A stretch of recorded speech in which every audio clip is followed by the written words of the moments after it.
Great, lads. Great to catch up. This is the first episode of the Swansea CC podcast. So we've got James Fitzgerald, who's currently in Gibraltar, and we've got Harry Bryant, who's currently living it up in Sussex. So welcome, guys. Yeah, look, just today is going to be about catching up with what you guys have been up to. Your hopes for the summer. We've been in a lockdown for sort of 3-4 months, so it's just interesting to find out what you guys have been up to, really. So Fitzy, over to you first, bud. What have you been up to since sort of Christmas time? Hi, brothers. H. Glad to be on the first one. As Brad said, I'm James Fitzgerald. I'm currently residing in Gibraltar, where I live there. Unfortunately, not at university at the moment. Absolutely love Cardiff. So, it's been tough during lockdown, as everyone's probably the same thing. Been about 3 or 4 months in lockdown now. Before I'm lucky enough, Gibraltar now has been able to control the cases. So we're back to some form of normality now. Nets have opened again, so just trying to sort of get back into a position where I was happy. It was a bit frustrating because obviously previously to this last lockdown, I was able to make it to the last round of MCCU trials, Cardiff MCCU trials. So I felt I was in a really good place. And unfortunately, straight after that, the lockdown happened. So, but all I've been doing, trying to prepare the boys as best I could with sort of Zoom stuff. Obviously, I'm a strength and conditioning coach by trade, if you like. But yeah, I mean, for me, I'm just not really too much about thinking negatively. I'm always about thinking positively. So I was able to do my work sort of in a different capacity. But it's pretty much it, mate, really. Good stuff. And obviously, you've taken up a position within the Gibraltar football as well. Is that right, Fitzy? No, so very similar. Yeah, so I'm doing a placement at the moment with Europe Point FC in Gibraltar. Sort of my first official placement. Now, a lot of people normally sort of wait until the last day of university to do so. I've sort of tried to get a bit of ahead of the game, choosing my dissertation topic in the next sort of couple of months or so. So it's actually really important for me to build a good foundation, if you like, with everything.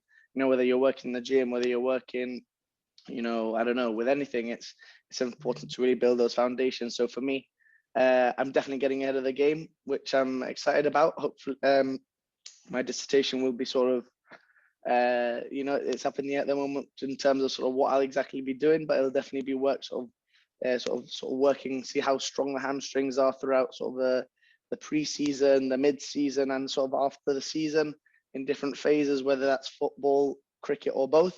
So it's actually really, really, really sort of positive for me because it's allowed me to get some experience, like sort of before I even do it, which is not normal, which is good. I'm definitely not normal, so it's getting ahead of the game.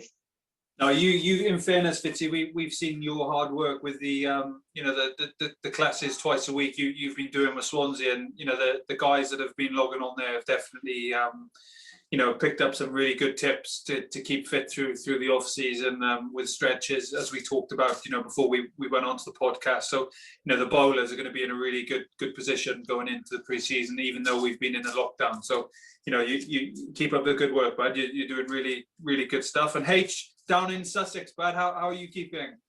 Well, it's a bit depressing, really, isn't it? You can't do anything. Unlike Fitz, who's in Gibraltar, where everything's relaxed. Being in England, you still can't do anything. Unfortunately, I'd love to be back in Swansea right now, but that can't be the case.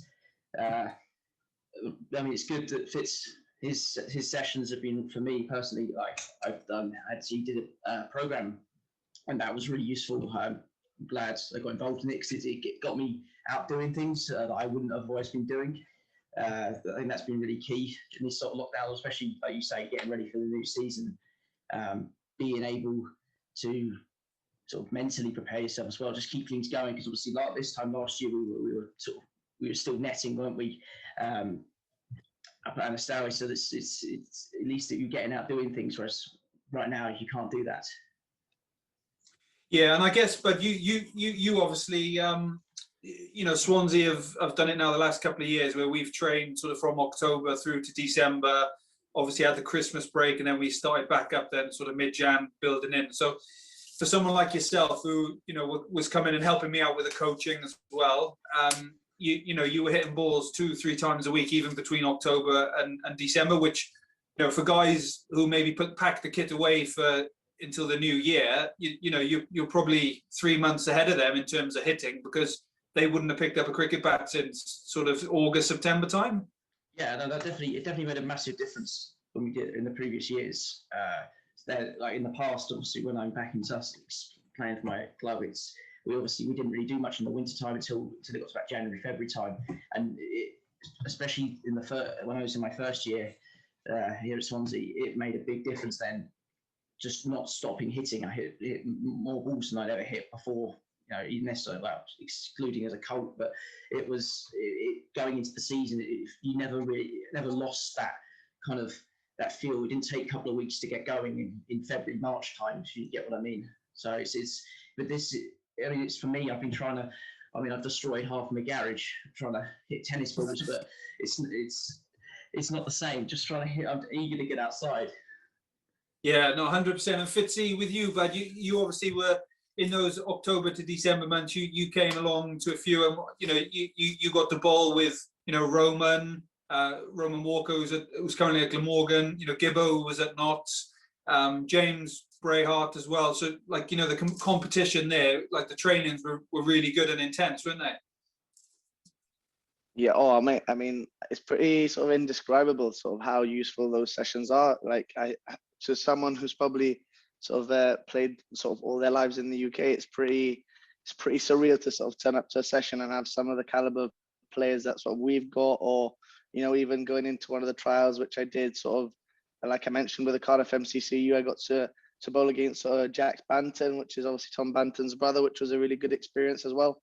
And sort of bringing that over, I'm really looking forward to the future. So even past obviously Gibraltar cricket and playing in the UK for a long time, it's amazing to sort of bring that back whilst I'm here. So gather that experience, whilst I'm over there, even if it wasn't in a game situation. I think we can all agree that in a game situation, it's far, far different to how it is going into the nets. I think we all can play a fantastic cover drive and think we've hit it for 4, or bowl an absolute beauty on a turf wicket. I think that was an absolute peach, and you bowl it in an actual wicket and it's probably a little bit sort of too short and batsmen sort of riding it back. So I think sort of getting ideas off those guys and understanding how you do it, especially Roman, someone who, so me personally, I had an opportunity to obviously see him bowl and have a net obviously before the first lockdown, and sort of see where he's at now. He's actually sort of, in my opinion, he's probably gained a little bit of pace. He looks a lot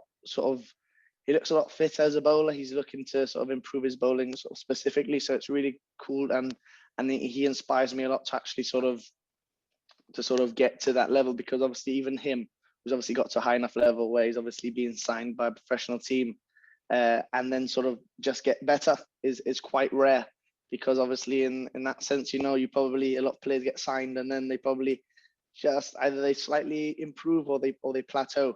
But obviously that's not the case, and same with like Gibbo and Jimmy Brayhart as well. I faced James in one of the trials as well, and he made me look like an absolute numpty. So it's really exciting to see those guys sort of playing for Swansea.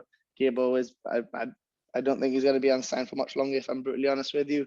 Like I mentioned in my own podcast, and I think it's fantastic experience for me. It's probably invaluable in terms of also undescribable. Sorry, in terms of that, it's just experience upon experience, just crushing down on you, which is amazing.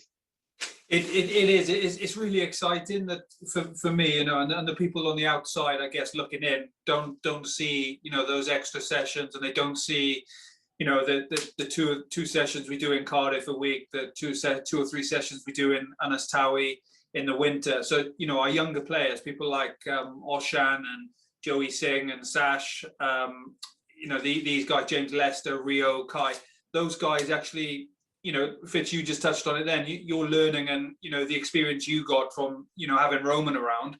Can you imagine how it is for sort of a 13, 14, 15-year-old who's got an opportunity to see how Roman's bowling and to learn off Roman, and to learn off Kazi, who's an ex-Glamorgan player, and to learn off Gibbo, who's an ex-Notts cricketer, to learn off Steph Roberts, Connor Miles. You know, we've got so many talented players, but the most satisfying thing for me is that everybody at the club has bought into this, and the opportunity. And I think that, you know, Harry, I'll come to you now. You were involved in Sussex age group stuff growing up, and then come into Swansea and, you know, training with, you know, those guys. You faced Roman in the nets at Cardiff, obviously, and James and myself sidearming. So, you know, that type of stuff, working on your game in October, November, December, when most people's kit is packed away in the loft,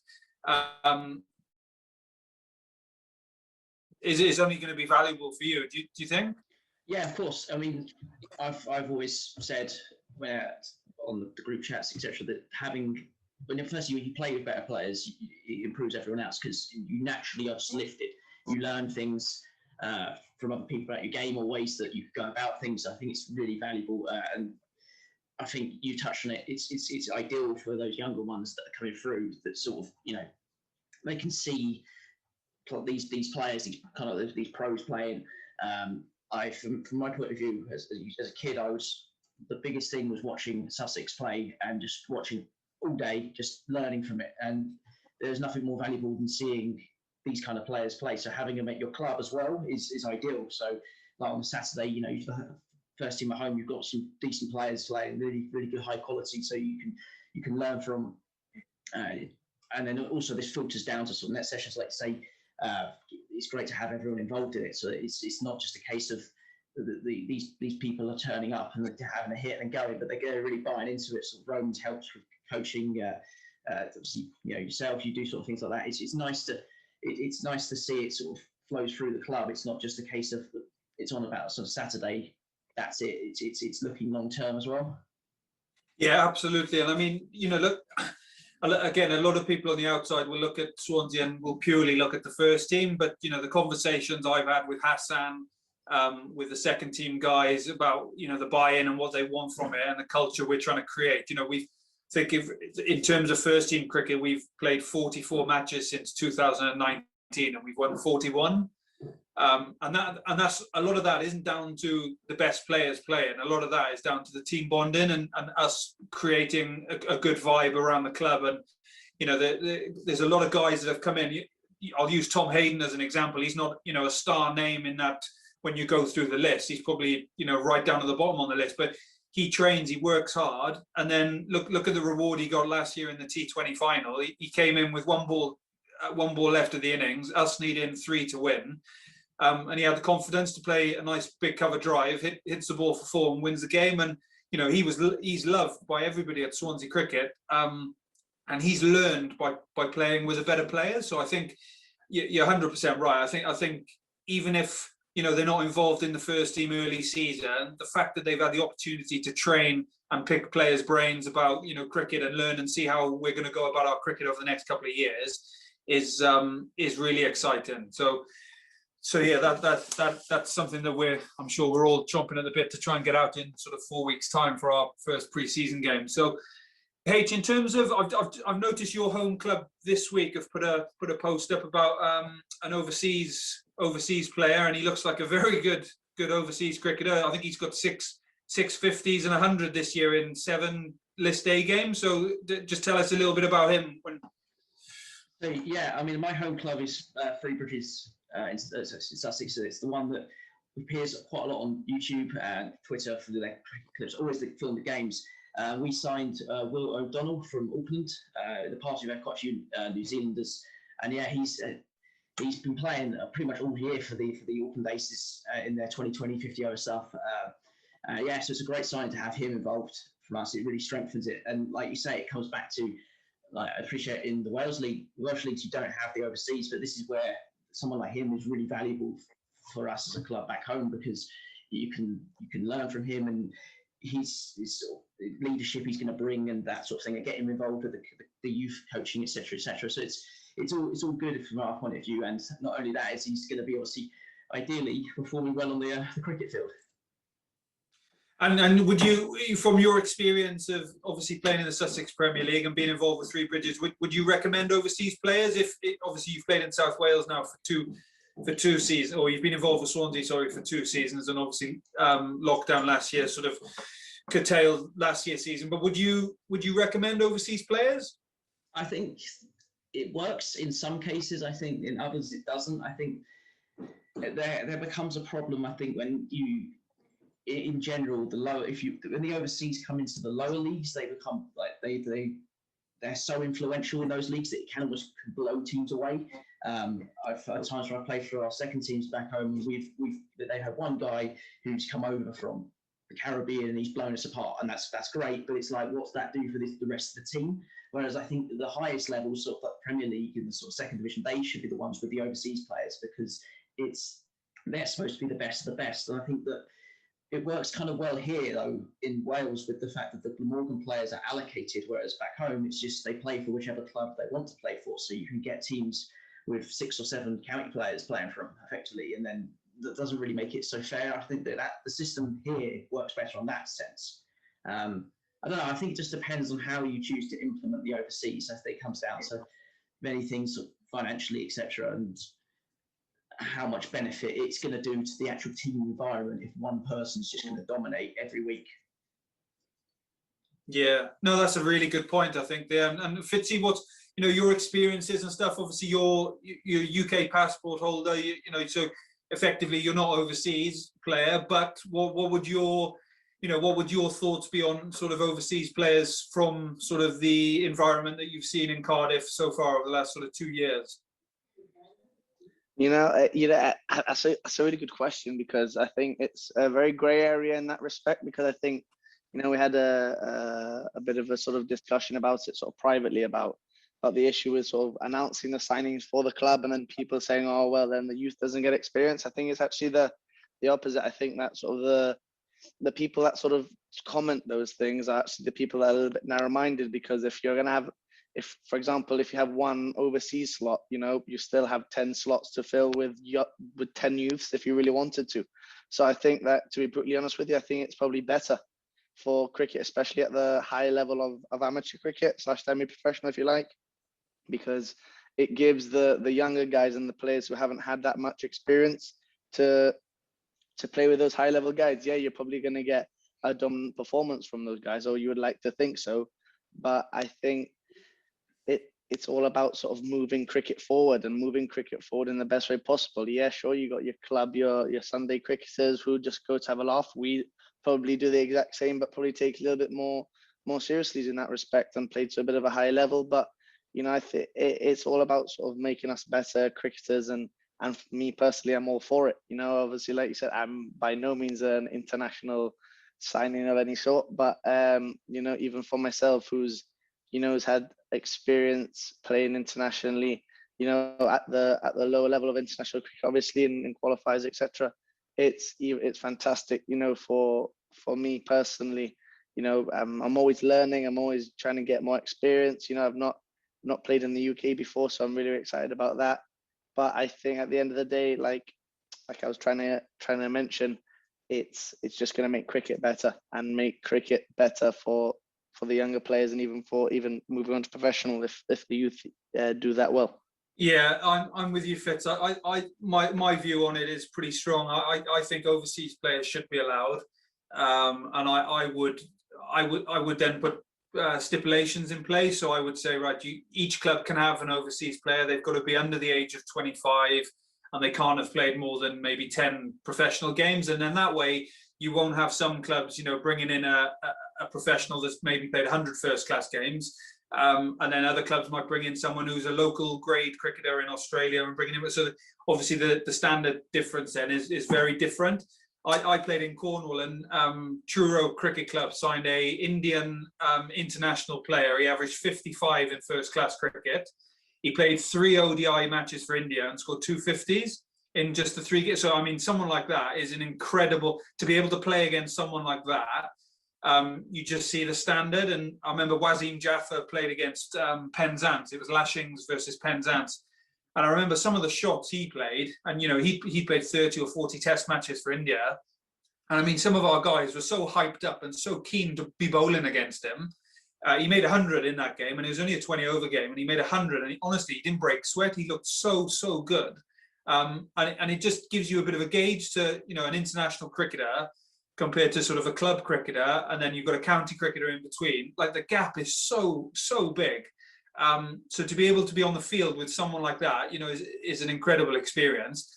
And just talking about international cricket, Fitz, the middle of this summer, obviously Gibraltar have got a T20 international qualifiers, is it, for the World Cup? Yeah, so yeah, I'm pretty grateful now to sort of say that I'm in that Gibraltar setup sort of more frequently, and like you mentioned, yeah, sort of this, I think if I'm not mistaken, it's about 30th of June till 6th of July, the World Cup qualifiers over in Finland, sort of playing in I think it's Group C versus Luxembourg, sort of Guernsey, and a few other teams which I can't remember off the top of my head. Czech Republic, I think, is one of them as well. And sort of having a chance to sort of move Gibraltar a bit further, in the rankings. Unfortunately, sort of with it was meant to happen last year. It didn't happen.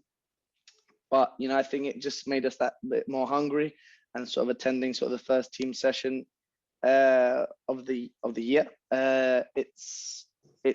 Everyone's got that in the back of their minds, and even though we don't have as long to prepare, I think everyone realizes that and just works 10 times harder. And I think hopefully this year for me will be where I sort of cement my place in that team for as long as possible. I've played before. I've played, I think I've got four caps now in a proper T20 international, but I've never been able to sort of make my mark just yet. Just was very inexperienced, but hopefully this year it'll be my time. Hopefully, fingers crossed. Yeah, and I mean, we've touched on it briefly already. The players you're working with and training with, and the opportunity to be playing at St Helens on a good wicket, good bouncy wicket. I'm sure you're going to be prepped very well come that date, because you would have played quite a lot of cricket with obviously Swansea, with league and cup competitions, with the university stuff. You are going to be really prepped well, I think. So, H, over to you, bud. So our pre-season, we've got pretty much a full pre-season looking at our diaries for the first and second team. You excited to get started in a couple of weeks, hopefully? Yeah, of course. All being well, and travel back to Wales. That would make it ideal from my point of view. Otherwise, can't be as bold as I want to be. But yeah, no, it's going to be great, especially like playing Potton, Bath, those kind of teams. It comes back to the high standards. It's great to play against the better players.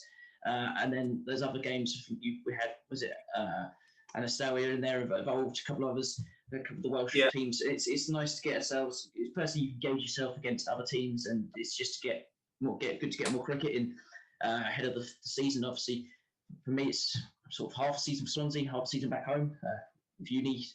But yeah, it's just hopefully this can be a full season, and the pre-season can set us up well as a side going forwards. Yeah, absolutely. And I mean, last year we sort of, it was around about this time we were actually going into a lockdown, and we missed sort of the first half of the summer, well, probably first 3 quarters of the summer last year, and ended up playing about 9 weeks of cricket, which I think that 8-9 weeks, to everybody who wanted to play cricket and was involved in cricket, it felt really good to get back out there and playing. Fingers crossed, restrictions and things will sort of ease down over the next couple of months, and by early May, definitely when the league season starts, we hopefully we will be able to get a full cricket schedule in. I guess cricket showed that it could play throughout the pandemic last year, so I would guess that those stipulations will be in place again this year. Hand sanitizing every sort of 20 minutes, every 6 overs or whatever, social distancing, turning up in clothing and stuff. But I'm sure every single person in the UK that follows cricket and wants to play cricket will do those things to make sure we can actually play. So, okay, my final question is, obviously you've got Fitzy, you're based at Cardiff University, and Harry, you're based at Swansea University. So there's a bit of a varsity clash there. So I'm going to say, if the two teams met this year, if they did, if they don't, they don't. But if they did, who would win? Harry, over to you. Why would Swansea beat Cardiff? Well, I think James, Fitzy, you're at Cardiff Met, is that right?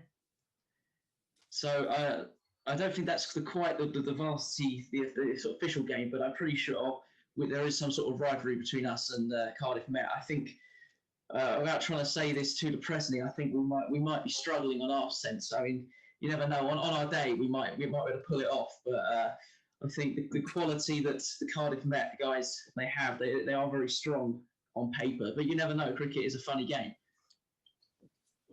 Interesting. I like that, Harry. Playing it down. So tactical, playing it down. Fitzy, what do you think, bud? Yeah, like I said, I'm at Cardiff Met, not Cardiff University. I'm definitely not smart enough to be at Cardiff University. But I think I'm not sure. I think we do sort of. At least I've never sort of seen Swansea University play, so I'm going to be humble in one sense. But then in the way that we play at Cardiff Met, it's very, it's a very very wide variety form of cricket. So I think I like to sort of fancy our chances in that respect. I think not playing down Swansea University at all, but just because of the sense that I think the mentality that we have is that on any day we can beat anyone. Sort of, regardless of the team. I think, like Harry said, it's a pretty funny game. So whether it's Swansea University or Bath University or whatever, or any other team, I think it's the way we play is kind of, and the mentality we have is that we can literally beat anyone. And if it doesn't come off, it doesn't come off, but we know we can. We've left all out on the cricket field, and that's what we can do. So I think it's going to be a no comment on the exact answer, but I think it would be a good game for sure. I think it would definitely be one to watch. Good stuff, guys. And just before we break up, Harry, just give me something that you're looking forward to when you get back to Swansea. What's sort of the what's your biggest thing you're looking forward to? Once restrictions are released, and if everything's good to go and things, and what are you looking forward to the most by coming back to Swansea? I mean, for me, it'd be playing at St Helens because it's a great place to play cricket. So that'd be it. Yeah, and you scored 100 there, didn't you? You scored your first 100 there in first 2019. So it was good memories playing there. For me, it's great, especially because Morgan played there as well. It's kind of a special place to play cricket. If all being well, get some games in there, that'd be ideal. Good. And Fitzy, you too, bud. What are you looking forward to the most about getting back to Wales, bud? I think for me, Wales is a very very special place for me, regardless of the cricket. So, but then when we add in the fact of the cricket, it just makes that much better. So for me, if I were to say, I probably couldn't put one thing on it or sort of say one thing, but I would definitely say sort of playing in that more sort of better setup in terms of trying to get more performances out there and trying to show what I've got, really, because I think any person can say, yeah, I'm a fantastic cricketer or anything of the sort, but I'm one who doesn't like really to talk and just show what I can do on the pitch, and hopefully, fingers crossed, that's the case. So that's it really for me.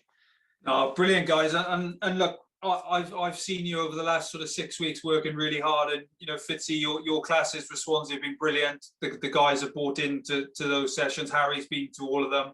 I've been to as many as I could go without missing Zoom sessions. And I know everything you're doing, the guys are sort of really grateful for. So we are building really nicely, even though we can't officially get outside to do anything as a group. Individually, it's been superb. The Strava group has been superb. The last sort of 3 weeks, 4 weeks, I think it's something like we've cycled 1,800 kilometers and we've run 1,200 kilometers in sort of 4 weeks, which numbers wise is fantastic. And Kazi Szymanski set that up. So fair play to Kazi. Looking forward to catching up with him as well. And yeah, superb, boys. Really good to catch up. And hopefully we'll see you in a couple of weeks. Cheers, guys. Cheers. Thanks.